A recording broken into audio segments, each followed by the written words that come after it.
Apa sih yang kita inginkan untuk masa depan desa? Warga desa yang sehat, pendidikan yang berkualitas, pendapatan yang meningkat dan merata, lingkungan desa yang tetap lestari, desa aman, nyaman, dan damai berkeadilan. adat dan budaya desa yang terlindungi. Semua itu adalah cita-cita kita bersama melalui SDGs Desa. kita bergabung dengan seluruh warga Sebi. Melangkah maju, mewujudkan cita-cita bersama. Desa-desa di Indonesia telah menapaki kemajuan. Gotong royong yang tetap terjaga. Fasilitas di desa semakin baik, pendidikan dasar mencukupi. Akan tetap kita tidak boleh lengah, sebab masih banyak tantangan yang menghadapi. pengangguran pemuda desa. Pengangguran pemuda desa harus diatasi. Penurunan kemiskinan desa harus lebih cepat lagi. Kebakaran hutan harus dihentikan. Kekerasan terhadap perempuan harus dihilangkan. Pekerjaan-pekerjaan yang belum usai ini harus kita tuntaskan. Jadi, mari berdiri. Mari berdiri. Mari berdiri sebaris. Berjajar bergandengan tangan. Melukis kuntul baris. Mewujudkan cita-cita kita bersama. Dan pastikan Tidak ada satupun warga desa yang tertinggal di belakang. Mari membangun Indonesia dimulai dari desa. 18 tujuan untuk mewujudkan desa yang lebih baik.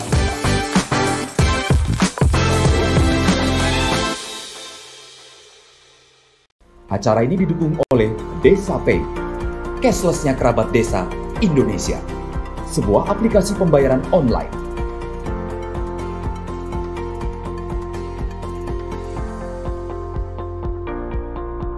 Di Desa Pay, kita akan mendapatkan update berita desa dari TV Desa.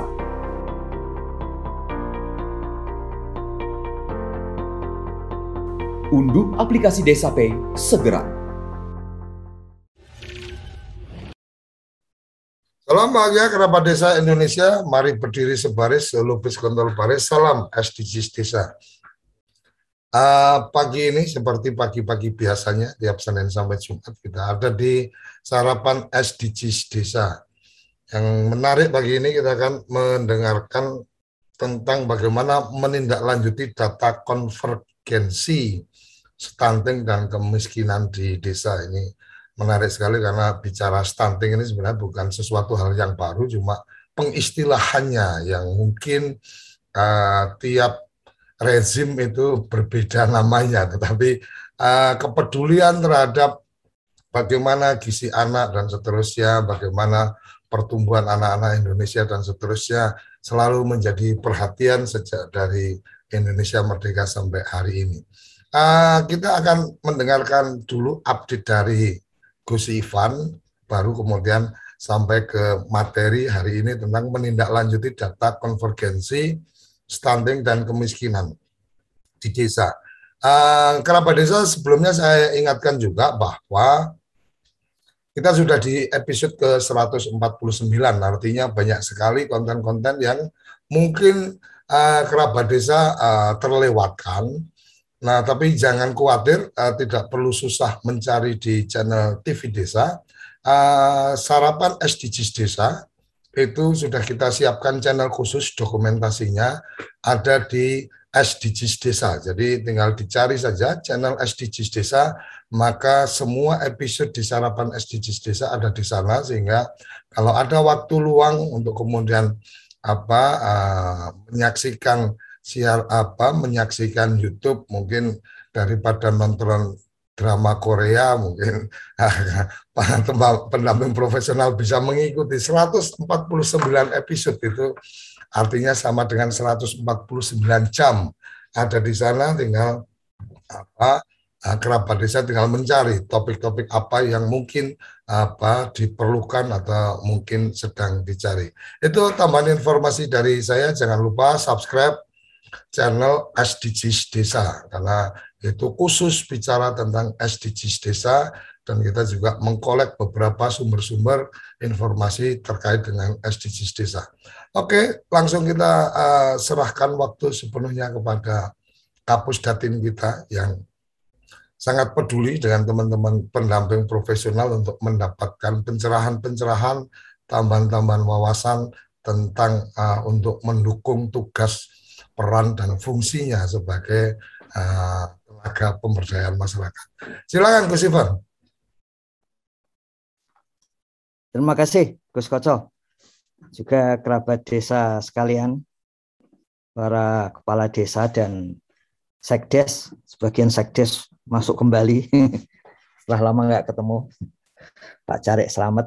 Jadi juga tenaga pendamping profesional. Jadi saat ini beberapa hal yang akan mendesak untuk masuk dalam pemberdayaan masyarakat itu adalah penanggulangan. Sebetulnya kalau untuk kepentingan SDGs desa, karena sudah ada by name by address, ya, bukan lagi istilahnya yang muluk-muluk atau terlalu tinggi gitu, tapi langsung mendarat. Jadi penanganan kepada keluarga miskin dan miskin kronis, juga kepada warga yang miskin dan miskin kronis. Kemudian yang kedua, yang baru saja keluar peraturan presiden untuk percepatan penurunan stunting. Ya. Ini berarti di desa adalah penanganan kepada ibu hamil dan kepada anak-anak yang terindikasi stunting. Ya. Jadi di desa itu ada instrumen atau alat yang sangat mudah, ya, yaitu tikar stunting, yang di situ akan ada anak-anak yang masuk garis wilayah merah, kemudian kuning, kemudian hijau, dan itu desa bisa mengatakan ini sebetulnya stunting kalau merah, ya, tapi karena harus ada profesi tertentu yang menentukan stunting, maka disebutlah itu indikasi stunting. Ya, jadi, tapi intinya desa punya data sendiri, ya, bisa melakukan sendiri terhadap dua hal ini, ya. Sehingga kalau sebentar lagi desa kemudian diminta untuk misalnya datanya gimana, itu ada. Yang kedua, apa yang harus dilakukan itu sudah siap. Jadi itu hal yang penting. Nah, untuk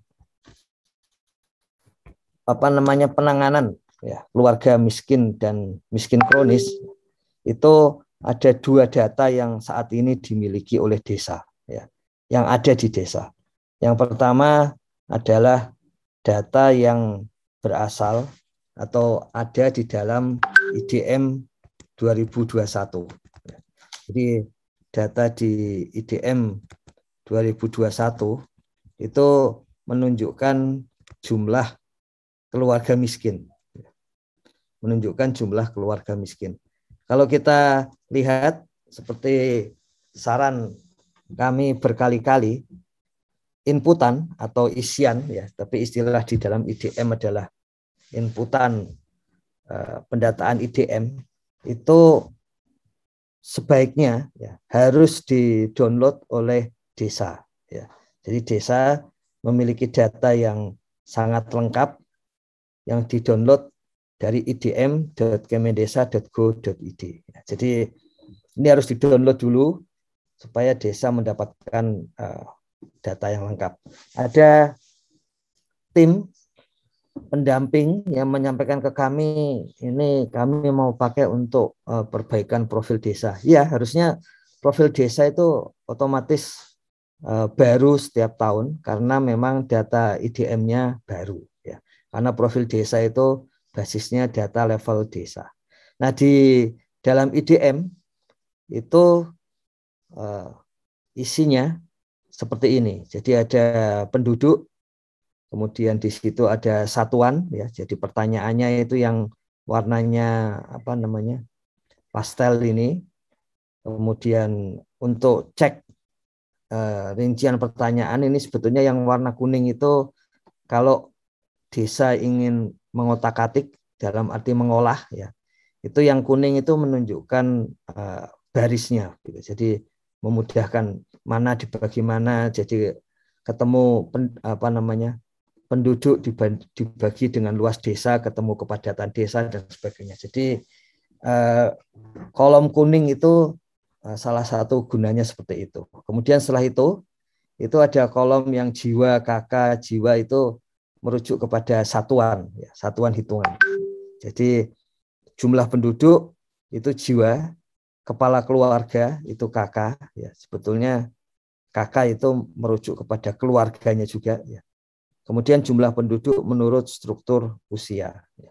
Ini semuanya informasi-informasi penting yang ada pada level desa sebetulnya. Contohnya jumlah penduduk berdasarkan struktur usia itu, ya. Itu menunjukkan bahwa penduduknya masih usia muda. Jadi peluang untuk berkembang, jumlah penduduknya makin banyak itu tinggi.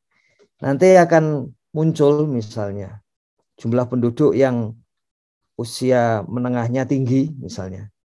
Itu bisa dipastikan desa-desanya sedang kedatangan, ya. Sedang kedatangan pekerja-pekerja muda. Mungkin dia dalam proses berkembang, ya. Jadi di situ akan muncul misalnya yang sering disebut bonus demografi, banyaknya pekerja usia muda seperti itu. Ya. Kemudian yang kita perlu lihat di sini adalah kepala keluarga. Ya. Ini kalau kita cek secara nasional, ya, itu sepertinya desa harus mencek ulang, ya, antara data IDM 2021 ini dengan data IDM 2020. Ya. Terlalu banyak yang sama. Jadi jangan kita mulai lagi seperti masa lalu ketika monografi desa itu datanya tidak berubah-ubah tiap tahun gitu, ya. Sementara di sini perlu disikapi bahwa memang updating data itu penting, ya. Dan melihat kondisi level desa seperti itu, maka memang paling bagus adalah updating data pada level keluarga dan individu serta RT. Makanya di dalam SDGs desa pertanyaannya kemudian seperti itu. Nah, di dalam data keluarga ini, kepala keluarga, itu ada data total kepala keluarga. Artinya itu adalah keluarga yang ada di desa. Memang ada beberapa pertanyaan dari desa dan dari pendamping. Bagaimana kalau itu otomatis diisi dari pendataan SDGs desa? Dan memang kenyataannya memang ada kabupaten, ada dinas PMD yang menyampaikan pengisian IDM, pendataan IDM itu dilakukan setelah selesai pendataan SDGs desa. Karena memang IDM pada level desa ini sebagian datanya, ya, itu adalah kompilasi data dari data-data rumah tangga. Perlu disampaikan bahwa di masa lalu data-data seperti ini sudah ditanggalkan, ya, jadi sudah dihilangkan. Mengapa dihilangkan? Ya, karena dikhawatirkan waktu itu, ya, bukan yang sekarang. Waktu itu dikhawatirkan data itu langsung digunakan, padahal data itu adalah indikasi. Mengapa begitu? Karena di masa lalu itu isian datanya, ya, itu adalah pernyataan dari pemerintah desa, ya. Jadi tidak dicek di lapangan gitu, tapi pernyataan pemerintah desa dan kemudian itu dicantumkan. Kalau sekarang karena mengetahui hal-hal yang kurang di masa lalu, maka dilakukan pendataan itu langsung ke keluarga dan warga. Jadi dalam SDGs desa langsung keluarga dan warga, sehingga total penduduk, jumlah keluarga, jumlah penduduk menurut struktur usia dan sebagainya ini bisa diketahui secara persis, ya. Jadi kita mengetahui di sini plus minusnya data level desa, ya. Tapi kalau itu disusun dari data level individu, keluarga dan rukun tetangga, maka ketika level desa pun itu bisa valid, ya. Bisa sah, sahih, bisa kalau istilah sehari-hari itu bisa benar gitu. Nah, yang kita ambil di sini adalah jumlah keluarga miskin, ya, jumlah keluarga miskin. Nah, perlu kita cek ulang, ya, perlu dicek ulang bahwa ada desa-desa di mana baris 209, ya, baris total jumlah keluarga, ya, itu lebih kecil daripada baris 211, ya, atau jumlah keluarga miskin. Ya. Jadi 209 itu lebih kecil dari 211, itu yang harus dicek ulang seperti itu. Kalau terjadi seperti itu, pasti ada yang salah. Entah itu jumlah keluarga miskinnya terlalu tinggi, atau jumlah total keluarganya terlalu rendah. Jadi itu yang perlu dicek. Kemudian nomor 210, jumlah total keluarga perempuan, ini sebetulnya adalah PKK ini. PEKKA itu. Perempuan kepala keluarga. Jadi ini perempuan kepala keluarga itu untuk wilayah di mana keluarga itu sangat penting, ya. Dan kemudian di dalam wilayah di mana perempuan itu lebih sulit untuk mencari pekerjaan dan sebagainya secara mandiri gitu, maka data perempuan kepala keluarga ini sekaligus mengindikasikan peluang kemiskinan yang ada di keluarga tersebut. Gitu. Jadi mengapa 210 ini, ya, P210 baris 210 ini penting, ya? Karena kalau itu ada di desa, maka perlu dicek dan ditangani seandainya keluarga tersebut adalah keluarga miskin. Ya, makanya dilihat dua hal ini, 210 dan 211. Jadi ini langsung dilihat. Memang seperti kita sadari, karena ini datanya itu level keluarga, level desa, ya, maka perlu ada tindak lanjut berikutnya, yaitu supaya kita bisa melakukan pendataan lebih lanjut. Jadi pendataan siapa itu keluarga yang tergolong miskin. Ya. Kemudian yang kita lihat berikutnya adalah melihat isi, ya, dari data SDGs desa. Ini menggunakan karya dari Gus Franky ini dari Nusa Tenggara Timur. Nah, kita melihatnya begini. Kita mulai dari pertanyaan tentang tempat tinggal yang ditempati. Jadi masuk dalam indikasi miskin itu jika bukan milik sendiri.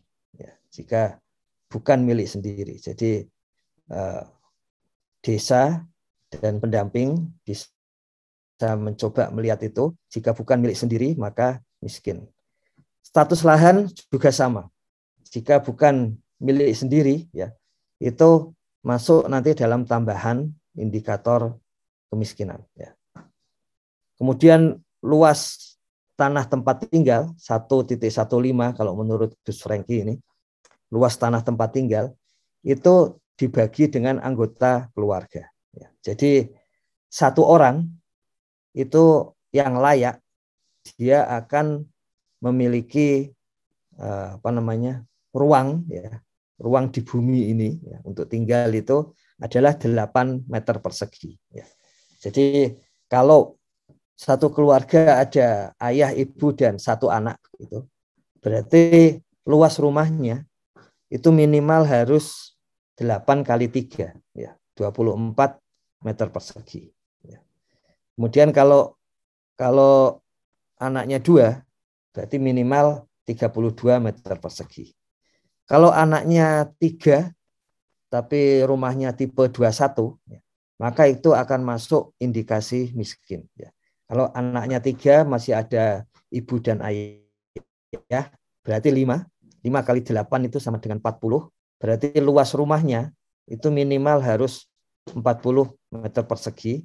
supaya tidak tergolong indikasi miskin. Ya, jadi diulangi lagi, luas tanah untuk tempat tinggal itu orang itu meskipun dia anak-anak tetap sama, yaitu 8 meter persegi. Ya. Jadi itu untuk menghitung apakah di wilayah kita itu keluarga ini punya indikasi kemiskinan atau tidak. Kemudian jenis lantai tempat tinggal yang terluas ya, itu perlu sampai ke ubin dan kayu kualitas tinggi. Ya, jadi marmer, granit, keramik, kemudian ubin, lalu papan kualitas tinggi, ya, itu tidak indikasi miskin. Ya. Tapi kalau sudah bambu, kayu kualitas rendah, semen bata merah atau lainnya itu masuk dalam indikasi miskin. Juga karpet atau permadani. Kemudian dinding, sebagian besar dinding yang dominan itu hanya semen, beton, kayu berkualitas tinggi yang tidak tergolong miskin. Ya. Yang indikasi miskin adalah kayu berkualitas rendah, bambu dan lainnya. Jendela itu harus ada dan berfungsi. Jika tidak itu, maka masuk indikasi miskin. Ya. Atap itu perlu genteng. Jika tidak genteng, masuk dalam indikasi miskin. Ya. Penerangan rumah, ini yang penting ada listrik. Ya, jadi listrik PLN atau non PLN, supaya tidak tergolong indikasi miskin. Tapi selain itu, akan masuk indikasi miskin. Ya. Kemudian energi untuk memasak itu perlu gas. Selain gas, maka akan masuk indikasi miskin. Kemudian kita lompati yang 122 ke 123, tempat pembuangan sampah. Itu harus ada tempat sampah atau tempat sampah yang diangkut dan reguler. Jadi jika selain itu akan masuk indikasi miskin. MCK, fasilitas mandi, cuci, kakus ini, itu harus sendiri. Ya. Jadi kalau tidak sendiri, akan menambah indikasi miskin. Sumber air mandi terbanyak, ini harus ledeng dan perpipaan. Ya. Perlu kita cek antara air untuk mandi dan air untuk minum. Ya. Kalau air untuk minum, seperti 127 itu harus ledeng. Ya, harus ledeng. Kalau selain ledeng maka menambah indikator miskin. Ya. Kenapa ledeng? Karena untuk menjamin bahwa airnya itu, pertama airnya terjamin kualitasnya. Yang kedua bahwa aksesnya itu mudah. Ya. Masuk langsung ke kamar mandi. Kemudian kita ulangi lagi yang tadi fasilitas buang air besar itu harus jamban sendiri, ya. Harus jamban sendiri, tidak boleh jenis yang lain. Kemudian tempat pembuangan limbah itu harus ada tangki pembuangan limbah, seperti itu. Jadi itu semua membentuk indikator miskin. Ya. Mengapa sebagian besar itu rumah? Karena kalau itu rumah, itu adalah aset yang berharga untuk keluarga miskin. Jadi itu diambil sebagai indikator yang berharga karena rumah itu, ya, menurut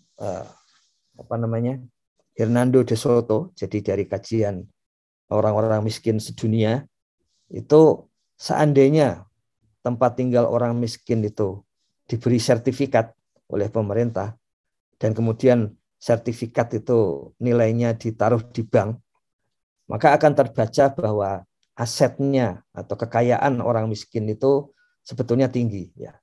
Maka kemudian kita mengetahui bahwa kemiskinan di lapangan itu paling bagus dilihat dari aset. Ya. Aset yang paling bagus untuk orang miskin adalah rumah. Ya. Tentu saja ini akan cocok untuk di desa. Belum tentu cocok untuk misalnya di kota. Misalnya di kota sebagian orang mengatakan, terutama di kota besar, lebih enak sewa daripada memiliki rumah. Dan orang-orang yang sewa itu bukan orang yang tidak punya, ya, tapi orang-orang yang kaya. Jadi budayanya berbeda. Ya. Ini cocok untuk di desa, dan rumah di desa itu tidak hanya sebagai alat konsumsi. Kalau di kota pemikirannya memiliki rumah itu alat konsumsi, artinya dia menghabiskan uang. Kalau kita jarang di rumah karena sebagian besar waktu dipakai bekerja di kantor, kemudian harus keliling Indonesia atau luar negeri, apa gunanya punya rumah itu? Itu malah membebani uang. Jadi makanya sewa itu menjadi jalan keluar yang cocok untuk yang budaya seperti itu. Di desa, rumah itu bukan alat konsumsi saja, tapi alat produksi. Ya. Jadi mengerjakan hal-hal produktif itu dilakukan di dalam rumah. Memperbaiki cangkul tidak selalu dilakukan di tempat produksi, yaitu sawah, ya. Tapi diperbaiki di rumah. Nelayan memperbaiki jala juga tidak di tempat produksi atau di laut, ya, tapi ya di rumah dan sekitarnya. Makanya fungsi rumah bagi desa itu alat konsumsi sekaligus alat produksi. Nah, total tadi kalau kita jumlahkan itu sekitar 13 indikator yang rumah tadi itu. Ya. Jadi dari 13 indikator itu, jika tercapai 9 saja indikatornya dari 13 itu indikator-indikator miskin. Kalau ada 9 indikator miskin, maka akan tergolong keluarga miskin. Nah, itu sedang diolah di Kementerian Desa. Jadi ada desa-desa di Papua, Papua Barat, Nusa Tenggara Timur, dan Jawa, ya, sesuai arahan Bapak Presiden. Itu yang pada hari ini, ya, itu sudah terolah berapa keluarga miskin. Jadi yang nilainya 9 indikator miskin tadi dari 13. Kemudian kalau bukan 9, tapi sampai ke 11, 12, 13, maka itu dinamakan sebagai miskin ekstrim. Ya, jadi dalam miskin ekstrim ini artinya semua indikator atau sebagian besar 11, 12, dan 13 indikator miskin itu dimiliki. Ya. Makanya dia masuk ke dalam indikator atau sebagai keluarga miskin ekstrim. Kadang disebut miskin kronis, kadang disebut miskin ekstrim. Ya. Nah, itu menurut SDGs secara global, miskin ekstrim inilah yang harus hilang sampai 2030. Ya. Tapi Indonesia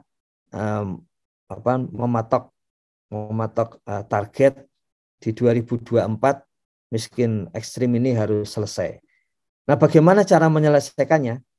Pertama kita lihat miskin ekstrim ini, ya, itu rumahnya itu sudah tidak bisa dipakai untuk produksi.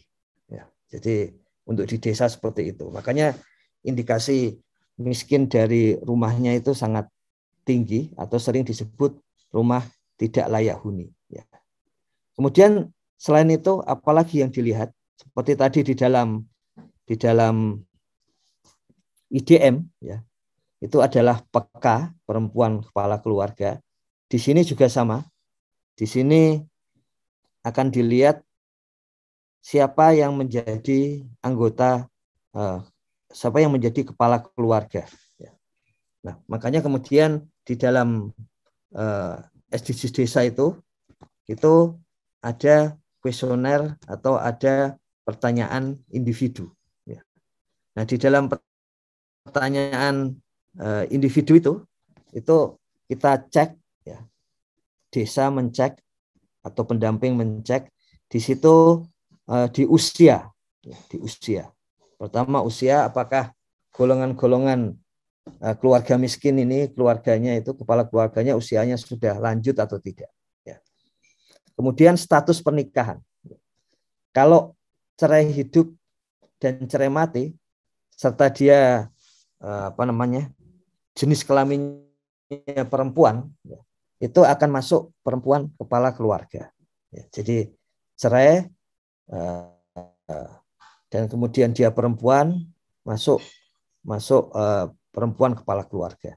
Dan itu jika dia sekaligus miskin dan miskin kronis, maka itu diutamakan di desa. Ya, penanganannya diutamakan untuk perempuan kepala keluarga yang miskin, apalagi yang miskin kronis. Ya. Dalam beberapa minggu atau bulan ke depan, ya tentu saja nanti desa akan mendapatkan penugasan atau gerakan ya untuk mengurangi kemiskinan kronis ini. Dan desa bisa menjawab itu karena sudah punya datanya, gitu. Ya, itu pentingnya kita hari ini seperti itu. Kemudian dilihat apakah kepala keluarga itu bekerja atau tidak. Karena kalau tidak bisa bekerja sementara dia umurnya masih produktif, yaitu di bawah 45 tahun. Kadang-kadang kalau lansia kita hitung 65 berarti di bawah 65 tahun. Apa artinya kalau di bawah angka itu tapi tidak bekerja? Maka itu adalah target utama pemanfaat padat karya. Jadi golongan kepala keluarga miskin masih usia di bawah 45 atau 65 tahun, maka dia wajib menjadi peserta padat karya. Ya, sehingga dia memiliki kesempatan untuk bekerja. Kemudian kalau ternyata bekerja kepala keluarga miskin tadi, perlu dicek pekerjaan utamanya apa gitu, atau pekerjaan yang dilakukan apa. Karena itu akan menentukan apa saja kegiatan yang perlu diarahkan. Jadi semester yang lalu ya, itu jalan desa itu diarahkan terutama untuk ekonomi. Jadi warga yang pengusaha, maka jalan menuju RT di mana warga itu ada, itu diusulkan supaya diperbaiki gitu, sehingga usaha warga meningkat. Tapi selain itu ya, ke depan itu juga jalan menuju rumah-rumahnya keluarga miskin.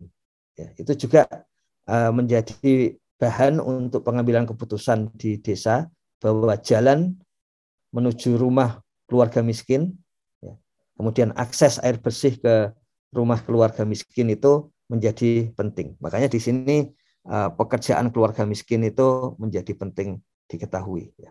Dan jangan lupa keluarga miskin ada kalanya tidak bekerja, tapi masih memiliki penghasilan. Ya. Nah, penghasilannya itu diperoleh dari mungkin TKI di luar negeri, sumbangan dari keluarganya atau dari tetangga dan sebagainya. Ya.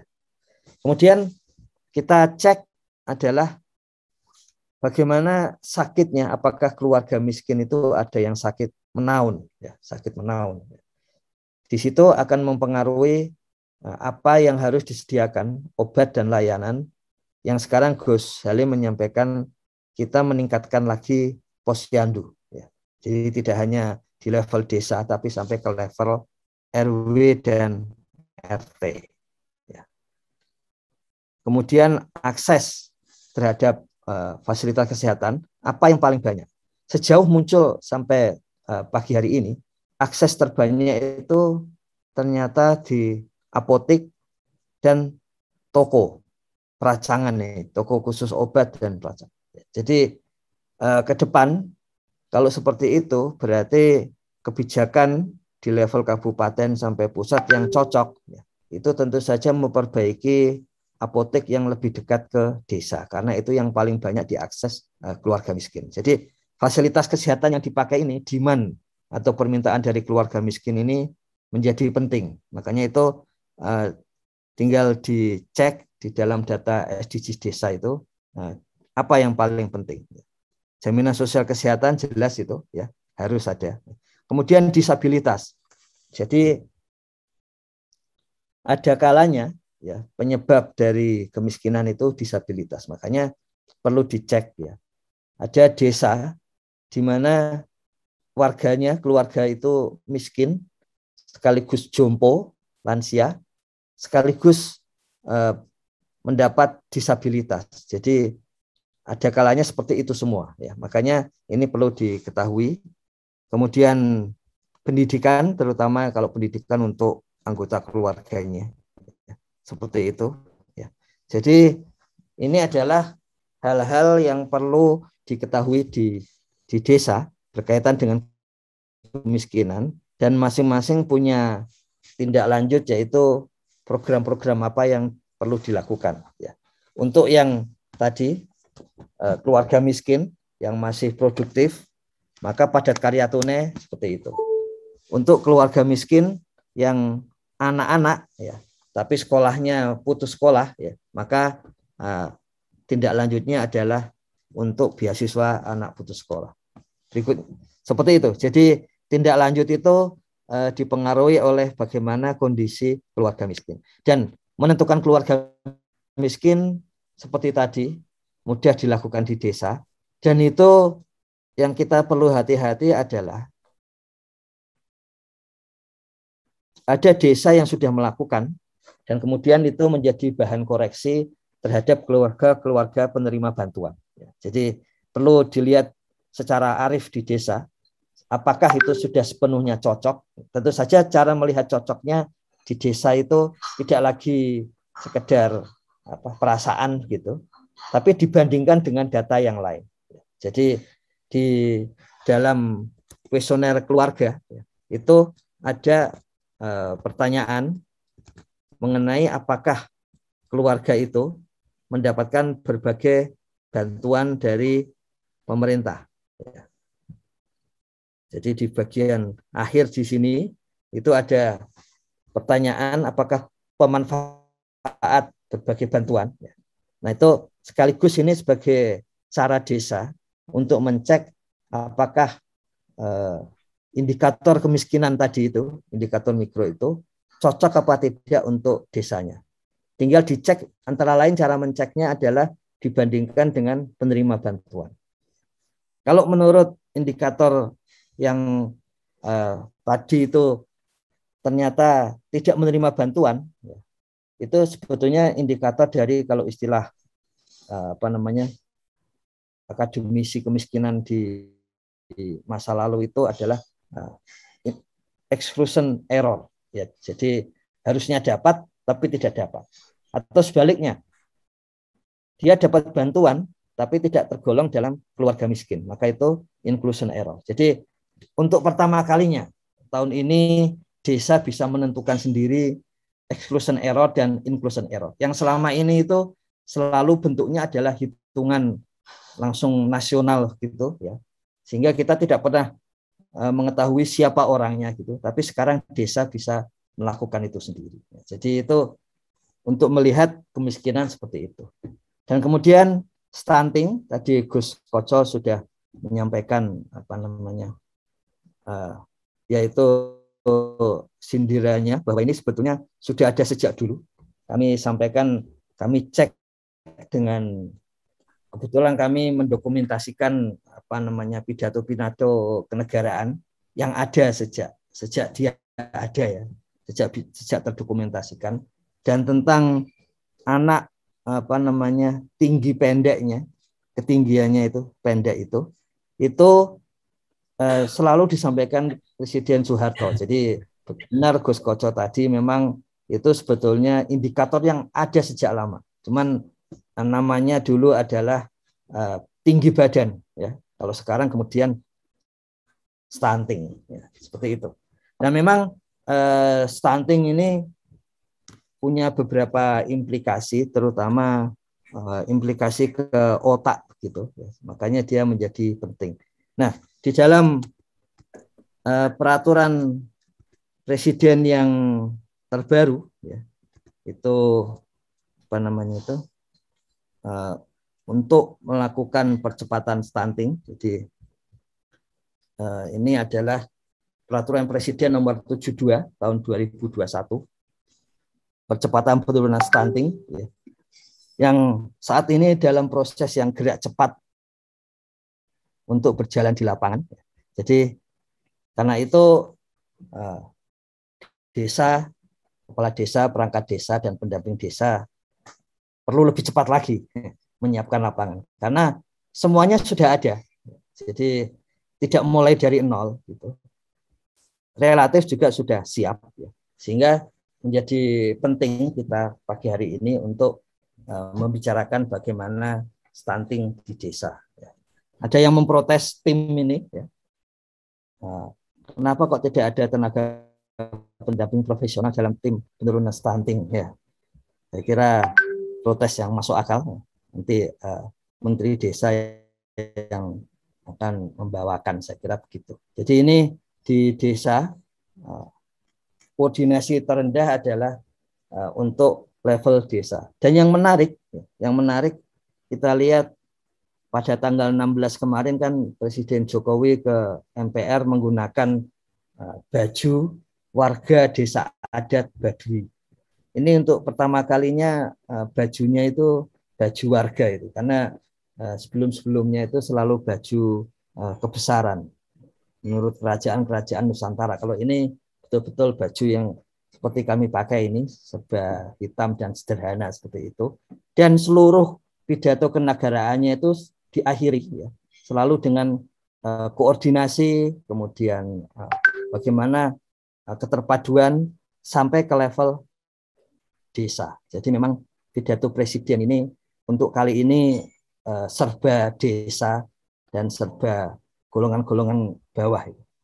Nah, kita lihat sebetulnya di dalam IDM itu sudah ada data untuk stunting. Yang perlu dicek ulang sekali lagi adalah desa perlu mencek ulang bagaimana isiannya. Gitu. Yang pertama adalah ada pertanyaan tentang jumlah ibu hamil dan jumlah anak usia 0 sampai 23 bulan, artinya di bawah 2 tahun. Ya. Di bawah 2 tahun. Ibu hamil dan anak di bawah 2 tahun. Kenapa angka ini penting? Angka ini adalah angka pembagi.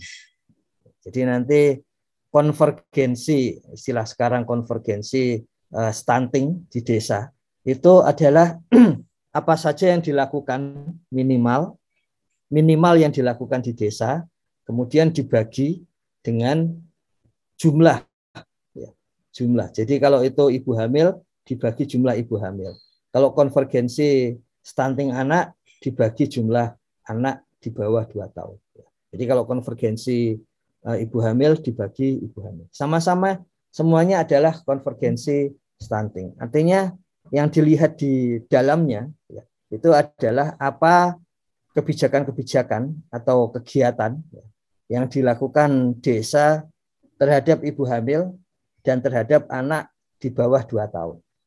Jadi perlu dicek ulang ini bagi kerabat desa, ya, bagi kepala desa, sekdes, perangkat desa, tenaga pendamping profesional.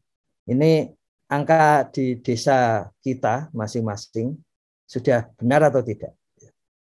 Cara menceknya sebetulnya yang paling tepat ya, adalah dari SDGs desa. Jika sudah dikumpulkan seluruh data individu ya, yang ada di desa. Cara berikutnya adalah mencek dari data posyandu. Kalau posyandunya jalan ya. Kalau posyandunya pas kebetulan tidak jalan, ada sekitar 100 ribuan yang tidak berjalan gitu. Maka yang berjalan lebih banyak lagi ya, 250 ribu. Maka ini yang perlu dilakukan adalah mencek di puskesmas. Ya. Biasanya puskesmas punya seperti itu. Tentu saja mengapa kita mulai dari SDGs desa, karena kita bertanya ke warga langsung. Ya. Kalau kita ke posyandu itu tergantung pendataan atau kedatangan ibu hamil ke posyandu. Demikian juga sampai ke puskesmas. Jadi ini penting angka ini karena ini adalah angka pembagi ya, yang seharusnya pembagi untuk ibu hamil dan pembagi untuk anak di bawah 2 tahun. Kemudian ada informasi-informasi di IDM berkaitan dengan ibu hamil, tapi yang dihitung dalam rumus konvergensi stunting itu yang berwarna merah. Jadi ibu hamil periksa 4 kali selama kehamilan, kemudian mendapatkan pil besi ini, Fe, ferrum, ya, selama 90 hari. Ya. Kemudian yang merah juga konseling gizi atau kelas ibu minimal 4 kali. Kemudian yang merah rumahnya itu ada akses air minum yang aman. Air minum yang aman itu air minum yang tadi yang bersih. Ya. Kemudian memiliki akses jamban layak. Jamban layak adalah jamban sendiri tadi, pribadi. Kemudian memiliki jaminan kesehatan. Ya. Jadi entah itu BPJS Kesehatan atau Jamkesda atau asuransi swasta, yang penting ada jaminan kesehatan. Jadi ini yang merah-merah ini ya, itu adalah yang dilihat. Ya. Itu yang dilihat. Selain itu ada juga data, tapi ini tidak masuk dalam rumus konvergensi stunting, yaitu pemeriksaan nifas 3 kali.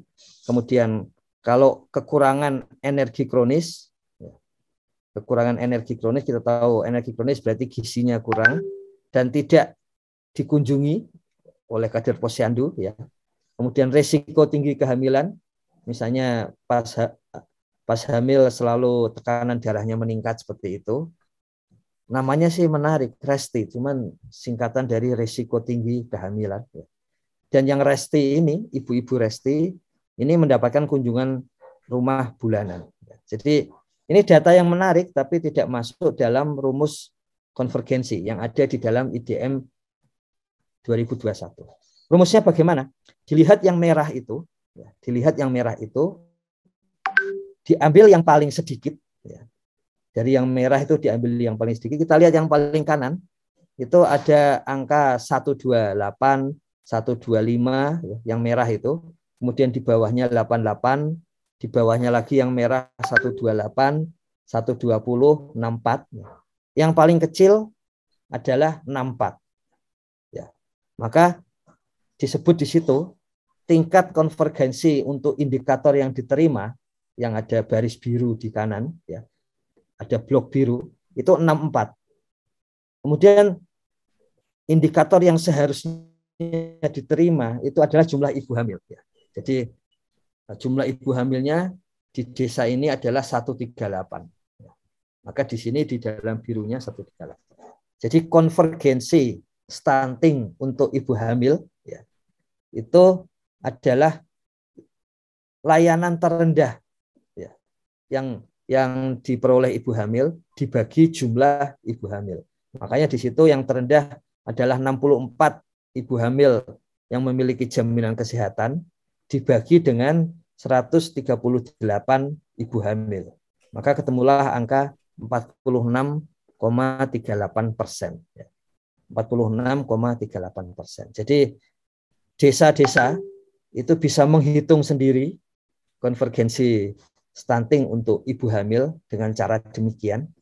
Dan itu punya pengaruh terhadap apa yang harus dilakukan. Jelas dari yang merah-merah itu akses air minum, jamban, ya, itu pasti berkaitan dengan rumah layak huni. Makanya program atau kegiatan untuk membuat pembangunan RTLH, ya, itu bagian dari kegiatan-kegiatan berbasis ini.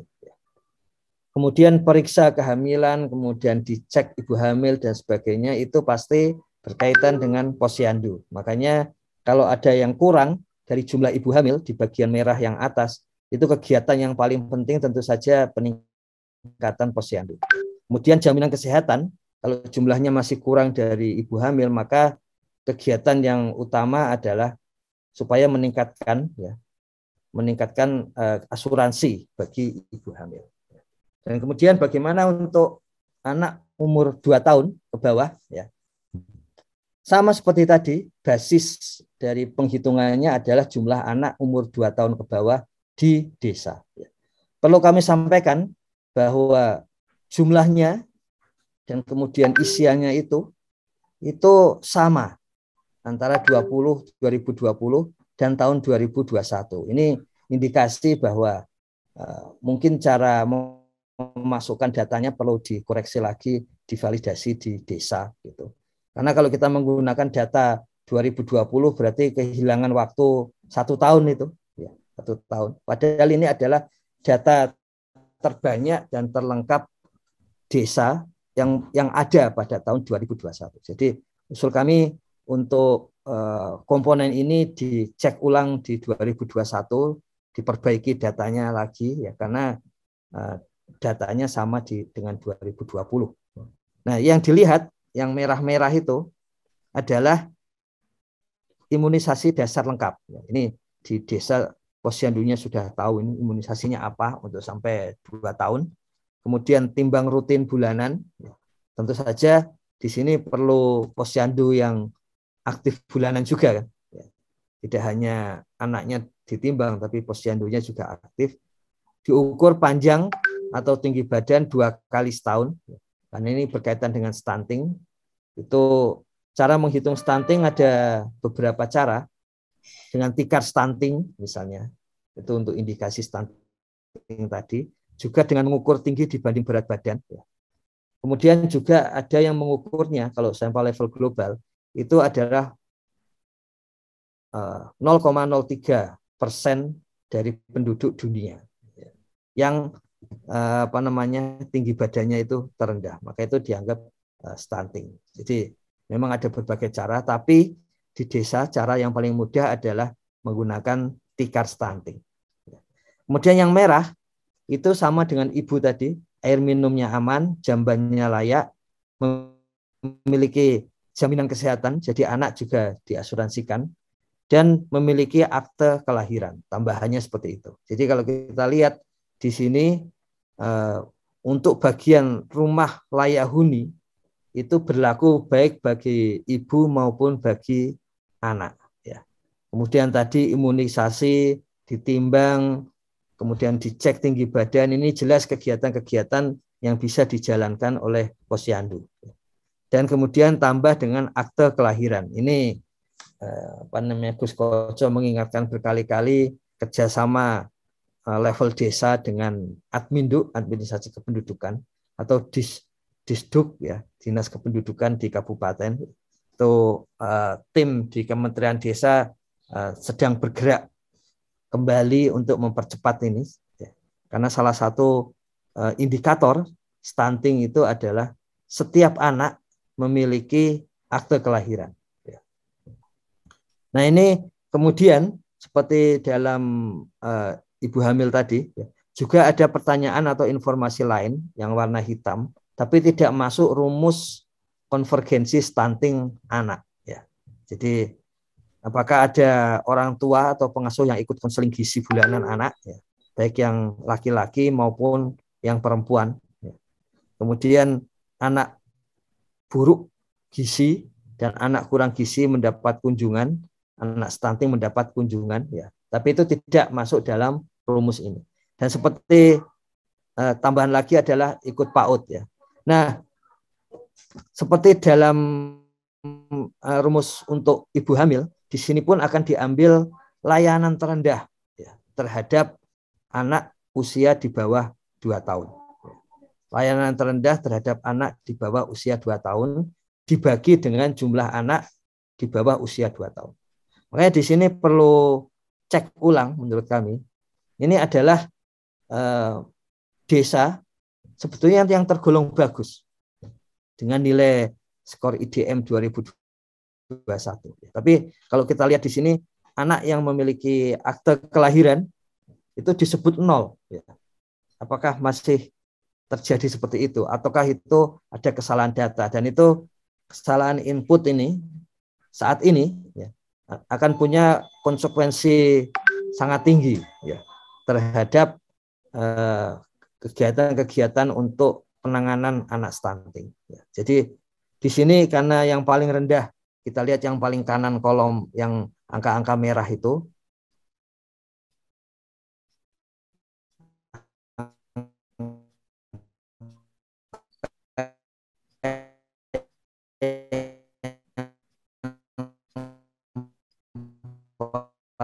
paling rendah adalah 0, ya. Maka akan terhitung di bawah 2 tahun yang seharusnya diterima, karena tadi jumlah anaknya itu 116 ya, jumlah anak di bawah 2 tahun 116. Kita lihat di sini dari 116 anak itu ya. Itu semuanya pertumbuhan hijau, artinya tidak ada stunting ya. Itu kalau menggunakan tadi misalnya tikar stunting. Nah, 0 dibagi 116 maka ketemu angka 0% ya, angka 0%. Jadi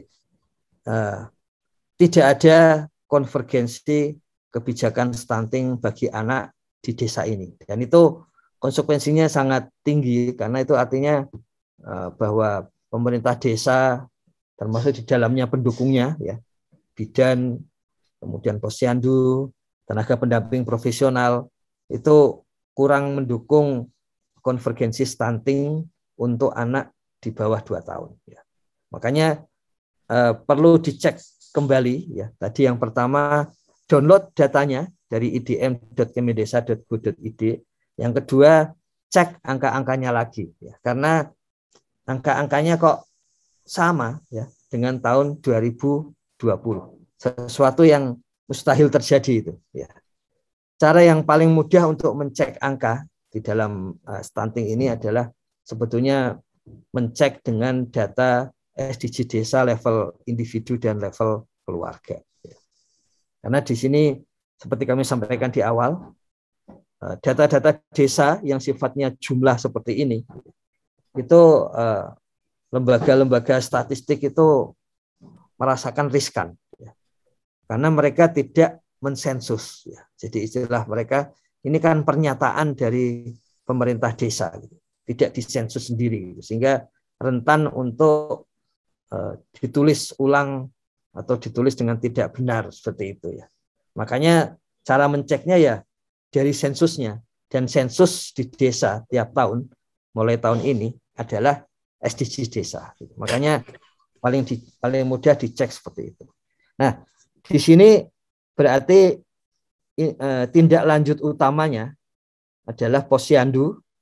Kalau ada persoalan di atas itu ABC, kemudian rumah layak huni, membangun rumah layak huni. Kalau persoalannya IJK ya. Dan untuk meningkatkan akte anak, akte kelahiran anak. Kalau ada persoalan L. Jadi di dalam Musdes, di dalam RKPdes, APBdes, cara kita untuk melihat tindak lanjut ya, apa kegiatan tindak lanjut untuk menanggulangi kemiskinan, terutama kemiskinan ekstrim ya, dan kemudian stunting tadi itu seperti tadi ya. Untuk kemiskinan ekstrim ini bahkan seluruh pendamping ya, itu rasanya sudah saatnya nanti ya akan punya tugas khusus untuk kemiskinan ekstrim dan untuk stunting gitu. Untuk mendukung desa. Paling tidak seperti itu. Sementara desa sudah siap ya. Makanya tadi di samping tadi soal posyandu, kemudian rumah layak huni, kemudian akte, ada 2 hal lain yang diusulkan oleh Gus Halim. Yang pertama adalah pendataan dan updating data ya. Karena itu adalah basis dari semua yang kita lakukan saat ini. Dan yang kedua adalah pendampingan. Jadi itu tambahan dari Gus Halim. Kalau ada kegiatan yang berkaitan dengan layanan masyarakat, maka akan ditambah 2 hal yang lain, yaitu data dan updating serta pendampingan ya, kepada desa. Ya. Seperti itu, Gus Koco. Mohon maaf ini perlu pelan-pelan ya. Tapi nilai strategisnya adalah karena kebijakan ke depan dalam jangka dekat dengan munculnya Perpres ya, itu sudah pasti akan ada gerakan untuk pengurangan stunting. Juga dengan kemiskinan, terutama kemiskinan ekstrim ya. Meskipun di masa pandemi, dan itu seninya pendampingan dan pemerintahan desa kan di situ. Banyak constraint tapi tetap kegiatan akan jalan ya. Seperti itu kerabat desa, Gus Koco, tenaga pendamping. Oke, terima kasih. Gus Ivan, ini menyisakan beberapa pertanyaan sepertinya yang kemudian perlu mungkin perlu ada materi lanjutan ini tentang stunting, karena menurut saya satu yang tadi disampaikan Gus Ivan tentang jumlah keluarga dan luas tanah ya, luas rumah, karena beda antara luas tanah rumah dengan luas lantai kan gitu, karena bisa saja di desa juga rumahnya udah 2 lantai dan seterusnya. Kemudian bagaimana proses untuk mengkaitkan data-data tentang stunting dan kemiskinan ini terkait dengan fasilitas dari JKN umpamanya, fasilitas BPJS yang ditanggung oleh pemerintah. Ini mungkin bagian yang perlu kita lihat bagaimana peran pendamping ini bisa memberikan penguatan sampai di level kabupaten mungkin atau di level mana supaya data JKN ini juga memang desa punya kemampuan untuk menginformasikan dan kemudian kabupaten bisa melakukan eksekusi. Kemudian yang terakhir mungkin yang menarik Gus Ivan adalah dulu pernah kita mendengar ada aplikasi tentang stunting ini, EHDW kalau nggak salah. Ini yang sempat saya ikuti di salah satu forum di teman-teman di Kementerian Desa itu adalah bahwa saat ini EHDW secara aplikasi kan tidak bisa diakses, walaupun memang informasinya itu menggunakan website dan seterusnya itu masih bisa berjalan atau manual dan seterusnya. Era digital ini saya pikir itu bagian-bagian yang perlu diselesaikan, karena kalau kita bicara hari ini kita sudah dipaksa oleh pandemi untuk kemudian familiar dengan digital, maka saya pikir ya platform-platform atau aplikasi-aplikasi itu bisa benar-benar aktif dan kemudian bisa terintegrasi dengan yang lain. Saya pikir itu catatan-catatan saja, tidak perlu diberikan komentar, langsung diberikan jawaban dengan topik-topik untuk berikutnya. Saya pikir itu karena memang ini menjadi menarik. Semangat pembelajaran, semangat sebagai seorang pembelajar dari teman-teman pendamping profesional, saya merasakan luar biasa. Nah, ketika teman-teman sudah siap sebagai pembelajar, maka yang menjadi menarik adalah materi pelajarannya seperti apa. Jangan sampai semangat pembelajarnya tinggi, tapi kemudian secara konten atau secara materi ada yang teman-teman ini haus, tetapi tidak belum diberikan jawaban. Kira-kira itu kerabat desa, semoga sarapan SDGs ini benar-benar penuh gizi, penuh manfaat untuk kita, dan banyak hal sebenarnya kalau kita bicara tentang bagaimana kemiskinan, bagaimana gizi buruk dan seterusnya. Ini ada BKKBN, ada Posyandu yang kemudian jadi Posdaya, kemudian sekarang Gus Menteri juga menyampaikan Posyandu itu juga pelayanan yang lebih dan seterusnya. Ini menurut saya bagian-bagian yang perlu kita coba kolaborasikan, benar-benar menjadi satu kekuatan bahwa pusat layanan terpadu itu intinya adalah pusat layanan apa saja, karena pemahamannya kadang-kadang Posyandu itu kan di beberapa daerah kan tempat nimbang anak ditambah dengan tambahan makanan bergizi gitu kan. Kalau zaman saya kecil dulu itu anak-anak TK seminggu sekali itu dikirim ke KIA, Badan Kesehatan Ibu dan Anak, itu kita bawa cangkir masing-masing, kemudian dapat susu di sana. Itu mungkin tahun 70 berapa ya, 80-an mungkin, awal-awal 80. Jadi saya pikir hal apa sebenarnya yang kemudian benar-benar bisa terkolaborasi dengan baik dan desa menjadi satu kekuatan otoritas untuk menentukan program. Ini yang menjadi penting, karena semangat memuliakan desa ya berarti memang desa harus berdaya, desa harus punya kekuatan. Apalagi Gus Menteri sudah menyampaikan percaya desa karena desa bisa. Nah, pertanyaannya desa bisa ini kan harus ada penguatan dari teman-teman pendamping profesional. Sampai di sini Kerabat Desa Indonesia kita akan bertemu kembali setiap hari Senin sampai Jumat pukul 6 sampai pukul 7 pagi dalam acara Sarapan SDGs Desa. Salam bahagia Kerabat Desa Indonesia. Mari berdiri sebaris, hulupis kentul baris. Salam SDGs Desa. Salam Desaisme. Terima kasih.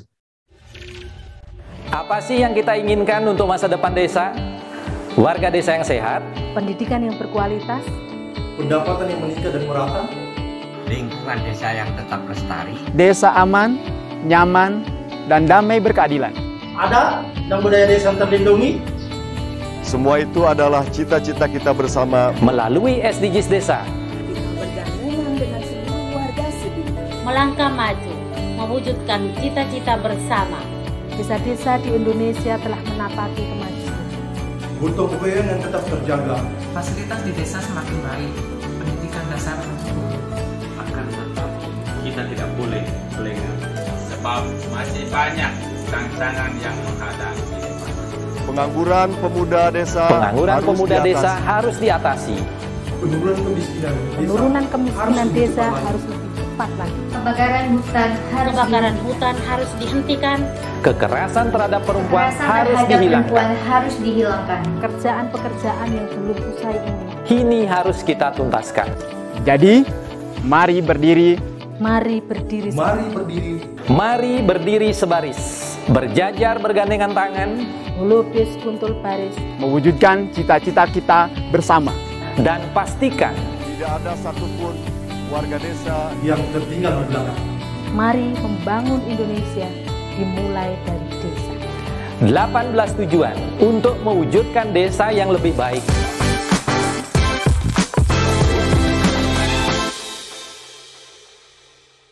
Acara ini didukung oleh Desa Pay, cashlessnya kerabat desa Indonesia, sebuah aplikasi pembayaran online.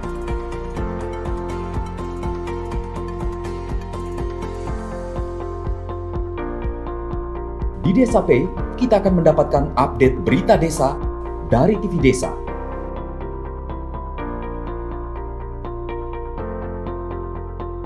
Unduh aplikasi Desa Pay segera.